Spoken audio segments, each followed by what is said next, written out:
All right, here we go. So this is my most powerful deck, and I finally get a chance to really show it off. So we're gonna start off with Fiendsmith because Fiendsmith is always like one of the best engines in this deck for just baiting out interruptions. And I am so glad this person B Dog actually just stayed in here and allowed me to cook because this is gonna be the first time where I really get to show off my interruptions with this deck. Usually people quit. I've been playing this deck for like 4 or 5 months now. Um, and I can tell you this. Every time I play this deck against anybody, they always quit. Every time. Anytime I play anybody with this deck, they just quit. Nobody tries to play through this shit.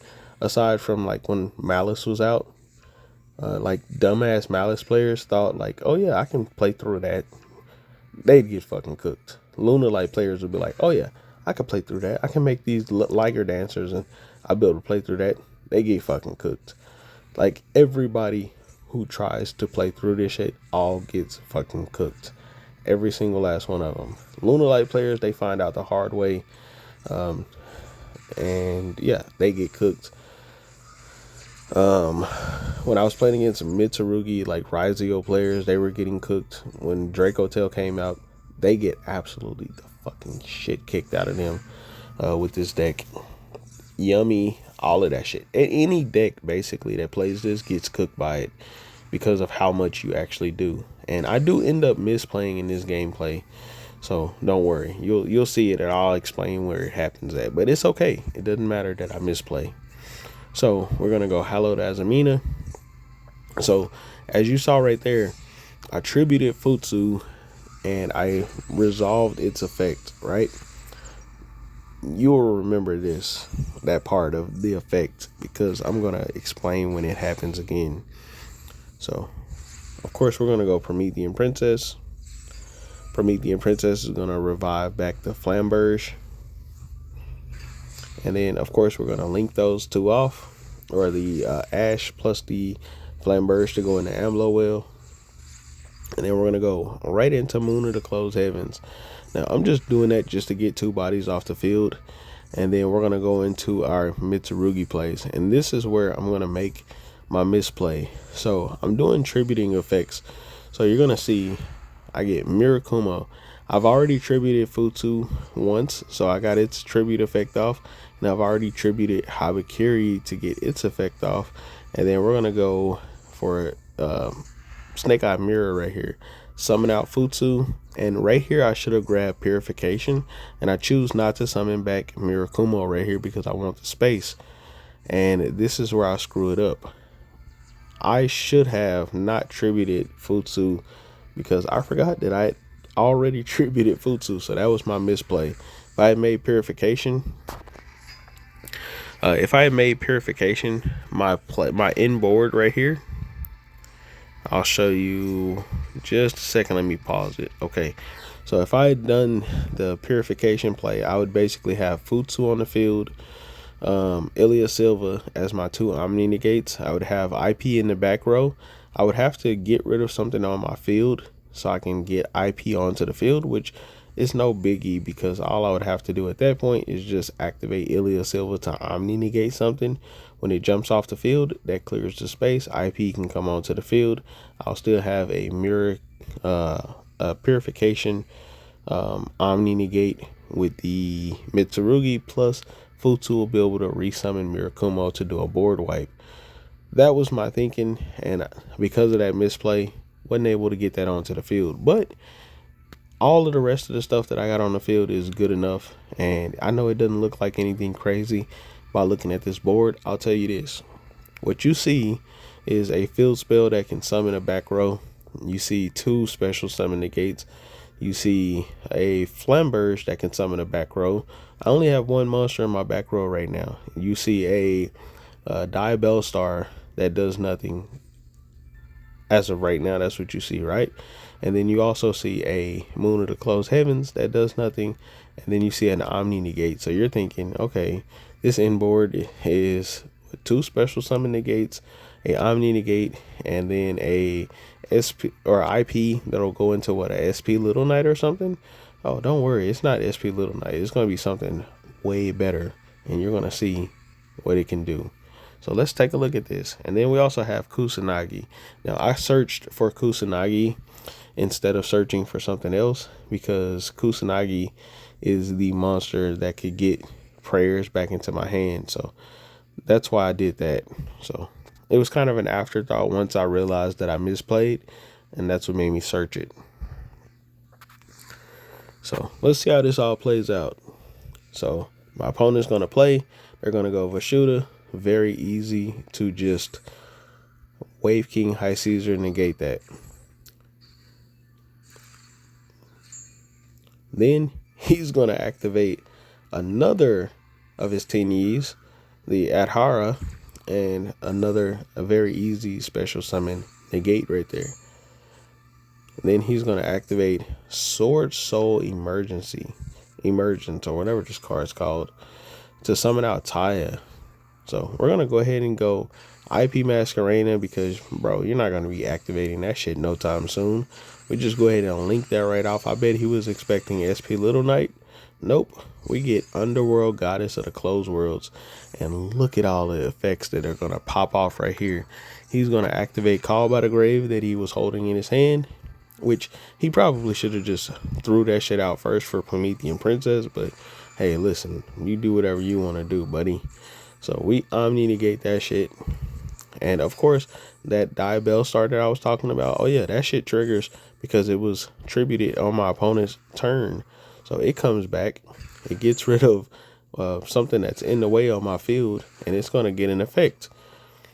So we're going to summon off the Poplar, the Oak. We're going to chain block everything with the Poplar, and then we're going to tribute Poplar off for Linkuriboh. We're going to also use Lacrima to summon Requiem to jump back off the field to resummon the Lacrima back out. And Poplar is going to search for a Subversion. Now, Snake Eye Ash would have searched for the Kurakara that's in my hand if I didn't have it in my hand, but that would have been follow-up. And you'll notice that whenever I do my combos, they follow up for interruptions for when my opponent like basically ends their turn. I can break their board with the shit I'm searching right now. So imagine how powerful this actually is. And look at that. He ends his turn. Now imagine he was able to play through my end board. How much breaking power I would actually have to fuck him over. I could push it into the back row. If he's activating monster effects, Kurakara, tribute, all that shit off the field. I'm probably going to end with a whole bunch of other shit too. Like I ended with the Silvera on my side of the field, so I have an on-field negate. I have also Snake Eyes Diabell Star in my back row that I can activate to summon onto the field. I did all this shit on his turn. My field is completely different. Like all of the monsters are different aside from the Diabell Star, the Black Witch. I think that's the only thing that wasn't on my field originally. So all my shit is different. Completely made a whole new board on his turn. And yeah, and I can just end my turn and still beat him because he can't even beat this end board. And I can't even really interrupt him like I was before. But I still have Promethean Princess in the grave. I still have Amblowell in the grave. I still have my trap card that I sent to the grave. The Fiendsmith in Paradise that I sent. So plenty of interruptions that are in my graveyard that I set up. Also, you'll see what I'm about to do right now. So I could attack. Now I'm just doing this to clear space, but I could attack with what I got on the field and just win the game like this. I have Silvera, so I can Omni negate his, or not Omni negate, but on field negate his back row if needed to. So I attack right here, attack, and then I attack. Now look, right here I went into main phase 2. I still could have attacked with Diabell Star, the Black Witch, and won the game, but I chose not to because I want to show y'all this deck. It's not to BM my opponent. It is BMing him, but that's not the purpose of why I did this. It's because I realized he hasn't quit. I've attacked. He did not quit. And because he did not quit, I wanted to showcase what this deck can actually do. So let's showcase this. So we're gonna go into Fiendsmith sequence. We're gonna activate sequence right here. Shuffle some monsters back. I probably should have left Engraver in the graveyard, but it doesn't matter. We're gonna make Desiree. I'm gonna equip it to the Desiree, giving me another negate. And then we're gonna bring out the Mirakumo right here, giving me another negate. And then we're gonna grab Purification, giving me another negate. Plus Futsu.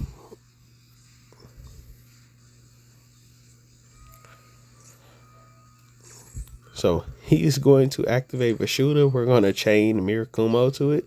Of course, he don't want to discard, because if he does to resolve... Hold on. Let me explain that real quick.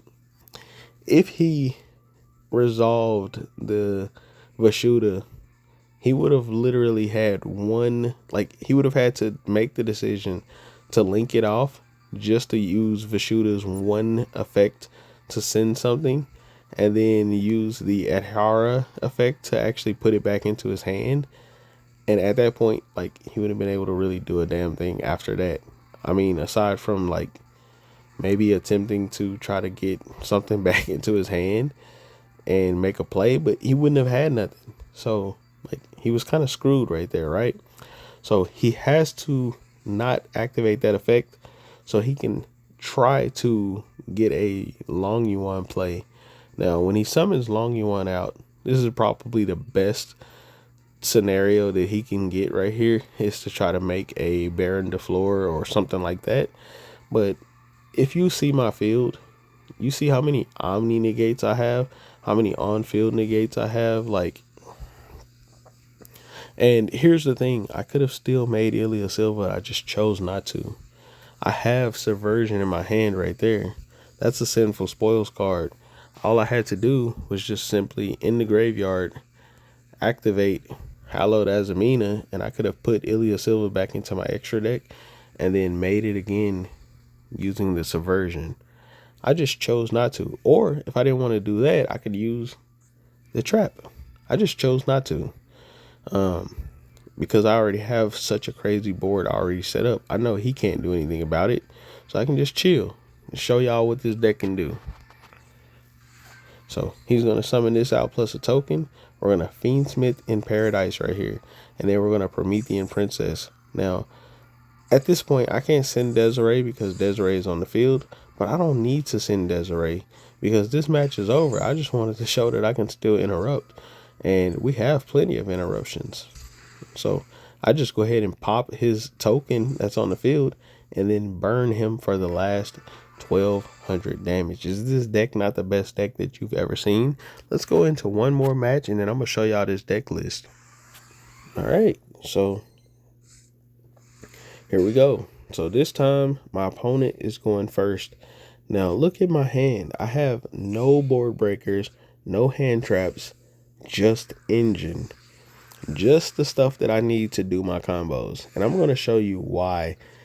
Even with no hand traps, no nothing, my opponents can play whatever deck they want to play. They really can't stop me because I just have way too much. For one, they have to throw all of their interruptions in thinking that they can stop whatever I'm doing. Most opponents that play decks that are familiar to them, they look at that deck and go, oh yeah, I know where his choke points are. I stop his choke points, I stop his combos. He can't do a damn thing about it after that. That's what they think. Their brains tell them that they won the match. But watch this shit. Now, this is Draco Tail. This was like literally considered the best deck in Master Duel not too long ago. And watch how I destroy this deck. And I was playing this deck when Draco Tail was at its peak. This is the same deck that I was playing when Draco Tail was at his peak, and I was still destroying Draco Tail players the same way. Going on like 14 game win streaks with this deck. So look at this. We're going to go Fiendsmith Tract. Of course, I know he's going to flame. Like I said before, Fiendsmith is a good way to bait out interruptions. That's all I'm doing. Forcing out his interruptions as early as possible. We're going to go Hallowed Azamina. Go straight into Ilya Silva for an Omni Negate. I put it into attack position to force him to go ahead and activate that horn. And because it's forcing him to activate horn, I could jump that shit off the field to just negate the horn effect so he can't get an additional draw. So I'm just trading cards at this point. Exactly what we're playing. We're playing a trading card game, right? So we're trading cards, my boy. He's then going to activate Sting. And like I said before, sometimes the name of the game in here is just bait out interruptions. We've baited out all 3 of his traps. Let me express how good that is for me. I just baited out all 3 of his traps. So that means that all this motherfucker has left would be Femina in his hand and basically the Gulamail. And then if he has like Pan or Malulu or some shit like that to get like a negate or a pop or some shit like that, right? The cards that he's going to link off. So if he drew into some of that shit, and then potentially he could have like some kind of card that could allow him to go into like a Dragoon or something like that, like one of the substitute for fusion material type of cards, which most people don't even run those in their Draco Tail decks anyways, but some I do. I run it in mines, but most people don't. So that would be the only thing, is to make a Dragoon or some shit like that. But Dragoon cannot fuck with my deck. I contribute Dragoon off. So all I have to do is just play through his Dragoon, play through his shit, build my board, and then guess what? I drop an Underworld Goddess of the Closed World on Dragoon and it fucks him over completely. He can't get back into the game after that. But let's see how this plays out. So we're going to go Saji for Ritual for Habakiri, and I'm just making my plays right here. It doesn't matter. Like, I know that he can't stop my shit anyways, and even if he can, it doesn't matter. Like, if he's got hand traps, he's gonna throw all that shit at this Mitsurugi shit that I got right here. And I still got Bonfire. I still got plays for days. So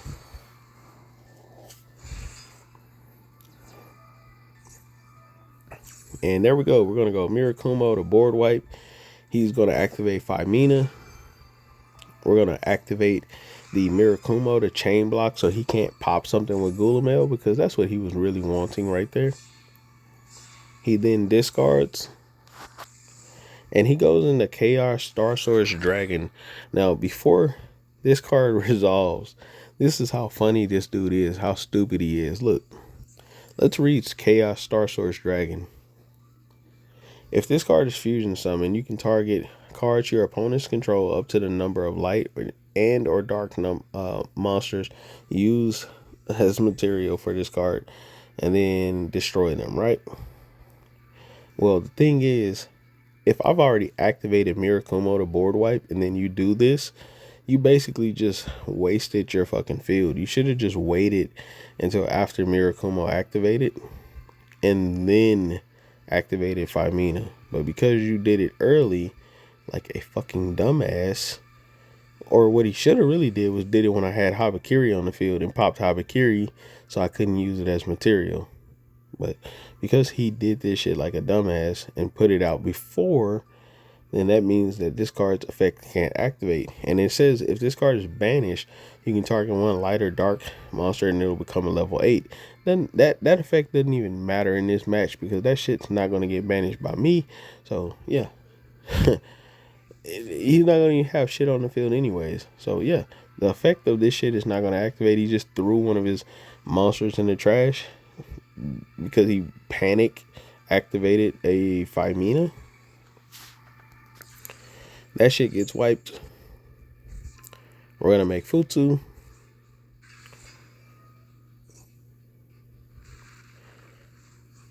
He's going to summon out Arthalion. We're going to go Mirror Effect right here for Futsu. Of course, Mirakumo is going to activate to grab Prayers. Then we're going to Prayers to tribute the Futsu right here. and then we're gonna grab another Aramasa, and then I use the effect of it to actually summon Aramasa. And here's the funniest thing: I was gonna go Snake Eyes Fiendsmith plays on top of all of that I just did, and I don't think he would have liked that because he attempted to stop me from doing Fiendsmith by stopping track, but I was still going to get it. And on top of that, I was still going to get Snake Eyes, which he didn't even see coming. He never even got to Snake Eyes because he quit. So, yeah, like I said before, most players quit before they even get to it. So here's the deck that I was playing. And yes, some cards did get changed in the ban list.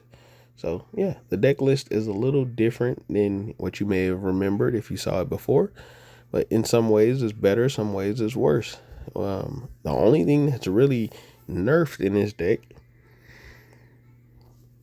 from the last time you saw was this card got put from 3 to 2. Does not matter. It does not matter. There are so many ways to search this card in this deck.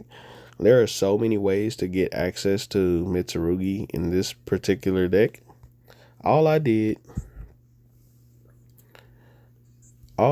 because they put this to 2, I'm going to show you, was made it even more consistent than I had it before. Before, I only had 1 of these in the deck. I put 3 in there this time.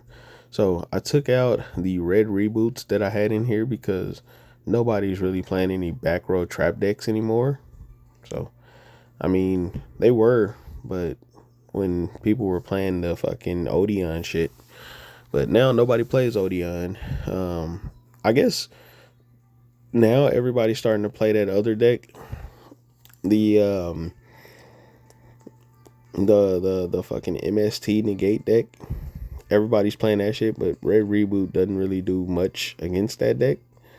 So yeah, no point in playing that anymore. No point in playing Red Reboot anymore to try and stop that deck. What else do we got? So yeah, no point in playing Red Reboot for that. So took my 2 Red Reboots out, put Aramasas to 3 in here. Of course, you don't have to actually normal summon Aramasa most of the time. If you have access to Deception, which Deception, there are like multiple ways to get Deception. It's not just the 3 of in this deck as it looks. I know it appears to be, hey, we only have 3 copies of Deception in this deck, so how are you really going to get to Deception with just 3 copies? Well, let's also look at what else we got. We also have 3 copies of Diabell Star, in which, guess what this card does? It searches Deception. Then where is it at? It's a 1 of. It's a 1 of. Where's my fucking 1 of? Where's that pretty little 1 of? There it is right there. Wanted. This card searches Diabell Star. So that one beautiful little card right there. So the 3 Deceptions can get searched off of Wanted or Diabell Star. Yeah. You could also put, there's another card that you could also put in here as well that'll actually help you kind of search it as well. But the way it happens is kind of like at the end of the match or at the end of your turn, which I was playing it at one point. I tried it out, and most of the time I found myself kind of setting Silvera and then using Silvera on my turn as a negate towards the end, and I was using Snake Eyes to kind of set that up whenever I didn't need to use the field spell. Very powerful, actually. If I'm being honest, it was very powerful effect. Being able to summon the additional body and then using that and then being able to set up a Omni Negate on my next turn after. The thing is, I just stopped doing it because I was not doing it enough. If anything, I was just preferring to set up the field spell more than anything, and then once I set up the field spell, then it's kind of over with for my opponents from there. But yeah, so yeah, I ended up changing the ratios, and then also this card got unbanned. So since they unbanned Oak, I put Oak in here. I even tried running Poplar at 3 because I think Poplar was at 1 and they just put this shit back to 3 too. So yeah, I was trying out Poplar, and if I'm being honest, I was just like, yeah, fuck this shit. I'll put it back to 1. Don't really need 3 because it's a good starter. It's a good way to start your combos off. Just normal summon Poplar and then search original sinful spoils, send Poplar after you link it off for link Rebo, send the back row part of it to summon Ash search Birch summons, and then boom, you make all your plays like that, right? Sure, you could pop off like that, but I didn't want the consistency of my deck to be determined by searching Poplar. So yeah, put it back to 1. Now, if they ever put Snake Eye Ash to 3, oh man, that would fuck so many people over big time. They'll never do that shit. Ash is so good. Snake Eye Ash is so good. They're not gonna do that shit. But yeah. So I kept Drolling Lockbird. Drolling Lockbird's pretty good. I also put my spear mode down to 1. So now I'm not running 2 balls anymore. Just one ball is all you need right about now. You really don't even need this 1 ball if I'm being honest. When I had it at 2 balls, I think I dropped that shit on somebody maybe twice. Most of the time I was breaking their board anyways, and for the most part, dropping the ball on them didn't really matter anyways. That particular match, I still lost the match that I dropped it on them on. I think it's just funny having it in here. And so actually, I think no, I won 1 match that I dropped it on somebody on, and the other one I lost it on. They built such a crazy, insane board, and it was like the level 4 spam shit. Not the Ryziels, but whatever that other shit they were playing when they were playing Ryziels. It was that level 4 spam shit. And they made so much level 4 shit. I sat there for like fucking 20 minutes while they built up their board with level 4 spam. And I dropped one of these fucking spear modes on they shit, and they just kept like doing shit. And I lost that match. But yeah, that was kind of early day of this deck anyways though. So it wasn't built how it is now. Now it's so much better. Fucking if I drop a spear mode on them, they lose. But that was early day testing when I kind of did this, whatever this is, this deck that I built. And then what else do we have that we changed? Yeah, that's pretty much it. That's pretty much it. The ratios are kind of how I like it. We got our 1 Kurakara, which we're gonna search. If I'm being honest, one thing that I do hate with this deck is when I see this card in my opening hand. There's a lot of cards that I see in my opening hand that I kind of hate. Now, if I'm going second, then I don't mind seeing this card. But if I'm going first, it kind of annoys me sometimes. And I've used this card and broke people's boards. I remember I was losing a match one time. Well, not losing, but a guy was building a crazy, insane ass fucking board. And he was doing so much. And I remember he was activating all these fucking effects. And he had that deck that keeps cutting his own life points down, putting that shit lower and lower and lower. And I forced him to activate all of his monsters that were on the field. And he didn't have any more traps. And he was going to try to activate one of those traps. And I dropped this shit on his ass. And man, it just felt so satisfying to see his shit get tributed off. He wasn't ready for it.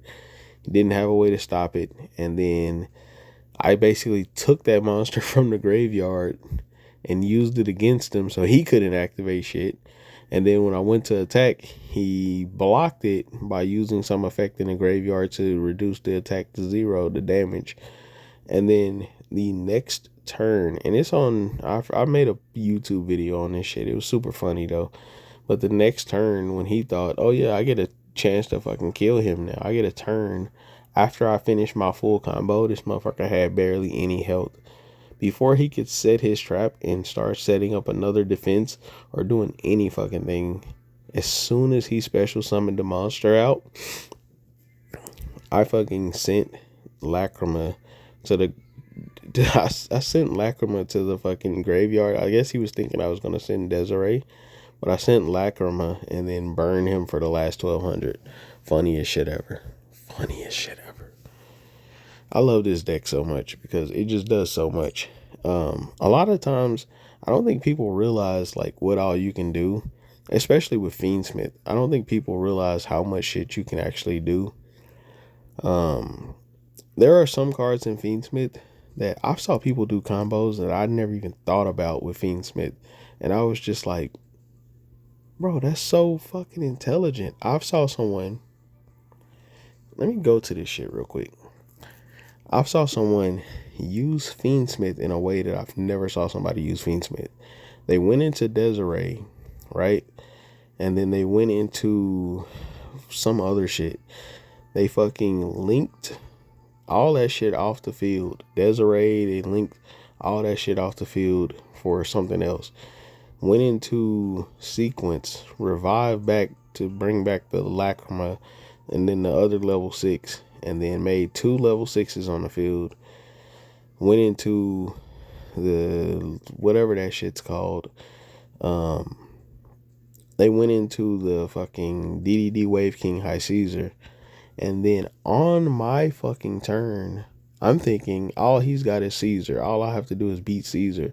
I get rid of the Caesar, and then this motherfucker activates the Lacrima, the Crimson Tears in his graveyard, and he summons back the Fiendsmith 3. And I wasn't ready for it because I was so used to summoning back Fiendsmith Requiem.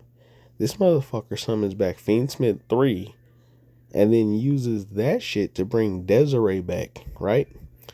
Uses Desiree to negate something on my field. And then I'm thinking, okay, all I gotta do is get rid of his Desiree. And then I get rid of his fucking Desiree. And then I forget. Fuck.